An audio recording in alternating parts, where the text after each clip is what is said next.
Hello guys, आज हम पढ़ेंगे go back N ARQ protocol. Go back N हम कंप्यूटर नेटवर्क में जानेंगे go back N ARQ protocol क्या होता है।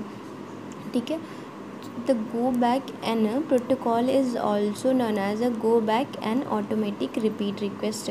ARQ का फुल फॉर्म होता है ऑटोमेटिक रिपीट रिक्वेस्ट। तो गो बैक एन प्रोटोकॉल जो होता है उसे ही हम गो back N automatic repeat request protocol भी कहते हैं। ठीक है, it is a data link layer protocol that uses sliding window technology. एक डेटा लिंक लेयर प्रोटोकॉल होता है जिसका यूज़ हम स्लाइडिंग विंडो टेक्नोलॉजी में करते हैं। ठीक है, the feature and working of this protocol as following points. हम कुछ इसके फीचर और वर्किंग कुछ पॉइंट्स में हमने कुछ पॉइंट्स बनाए हैं, उसमें हम इसके फीचर एंड वर्किंग को समझेंगे। ठीक है, देखिए पॉइंट नंबर ये है, in go back N protocol the size of the sender window is N. Go back N protocol में क्या होता है कि the size of the sender window is N. Example में हम यहाँ समझेंगे गो बैक एट यानी हम एन की जगह पे यहाँ हम 8 दिए हैं, then the size of the sender window will be 8। तो सेंडर के जो साइज़ हो जाएगा वो 8 हो जाएगा। ठीक है, और इन गो बैक ARQ प्रोटोकॉल में क्या होता है कि the receiver window size is always 1। इसमें रिसीवर विंडो साइज़ हमेशा 1 होता है। पॉइंट 2 में हम समझेंगे इस प्रोटोकॉल में क्या होता है, in this the receiver maintains the acknowledgement timer. Go back N ARQ protocol में रिसीवर मेंटेन करता है एक्नॉलेजमेंट टाइमर को। ठीक है, whenever the receiver receives a frame it starts a new acknowledgement timer. जैसे ही रिसीवर, यहाँ पे हम एक डायग्राम से समझेंगे, सेंडर हो गया है और ये रिसीवर हो गया है। ठीक है, सेंडर ने एक डेटा सेंड किया और when ever the receiver receives a frame, जैसे ही रिसीवर इस फ्रेम को रिसीव करता है, it starts a new acknowledgement timer. तो यहाँ पे न्यू एक्नॉलेजमेंट टाइमर स्टार्ट हो जाता है। ठीक है,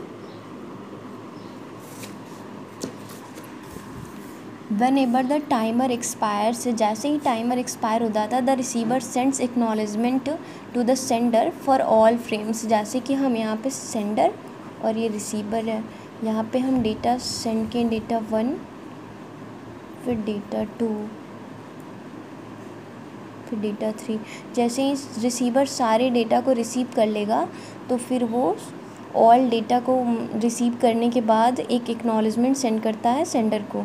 ठीक है, सारे डेटा रिसीव होने के बाद रिसीवर एक एक्नॉलेजमेंट सेंड करता है, यानी कि सारे डेटा का जब टाइमर एक्सपायर हो जाता है तो रिसीवर एक एक्नॉलेजमेंट सेंड कर देता है सेंडर को। ठीक है, तो यहाँ पे whenever the timer expires then the receiver sends acknowledgement to the sender for all frames. यानी कि जितने भी फ्रेम हमने सेंड किए हैं उसका टाइम, जैसे ही रिसीवर सारे फ्रेम को रिसीव करने के बाद, टाइमर एक्सपायर होने के बाद रिसीवर एक एक्नॉलेजमेंट सेंड करता है सेंडर को, that were not sent until that time. उस समय जब हम सिलेक्टिव रिपीट और उसमें पढ़ते हैं तो उस तुरंत एक एक्नॉलेजमेंट सेंड करता है, एक डेटा सेंड करने। इसमें गो बैक एन प्रोटोकॉल में ऐसा नहीं होता है, सारे डेटा सेंड करने के बाद रिसीवर एक एक्नॉलेजमेंट सेंड करता है। ठीक है, पॉइंट 3 में हम जानेंगे go back N can also be use to send independent acknowledgement.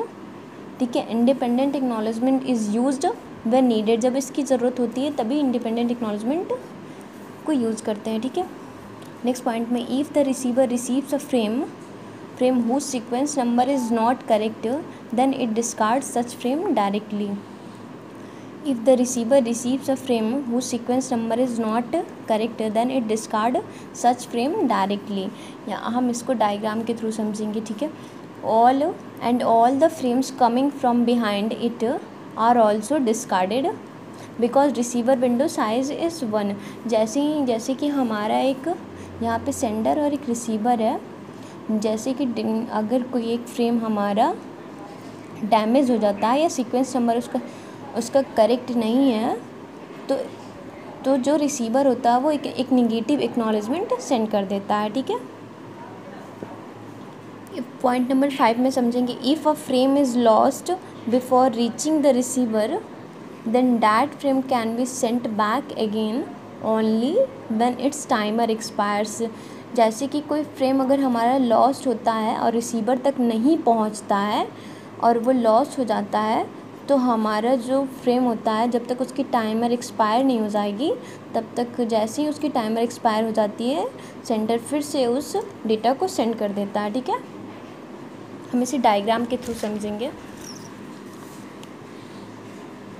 Sender हो जाएगा और ये रिसीवर हो जाएगा। ठीक है,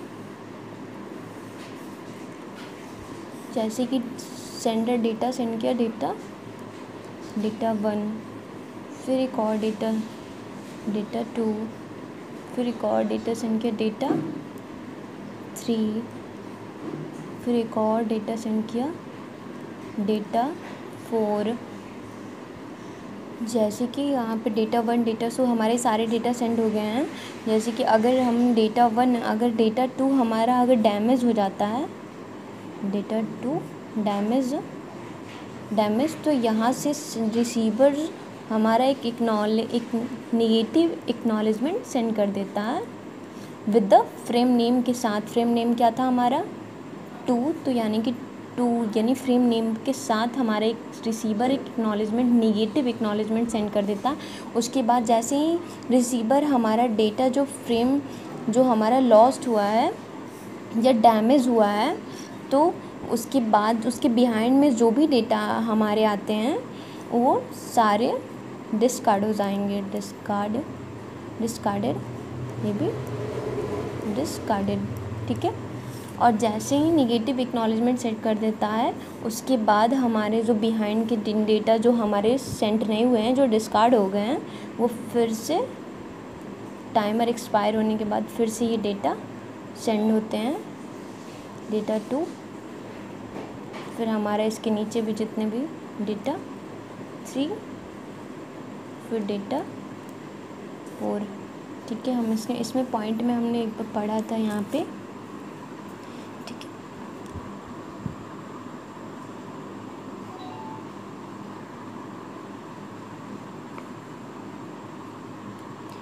अगर आपको हमारी वीडियो अच्छी लगेगी तो इसे लाइक कर दीजिएगा।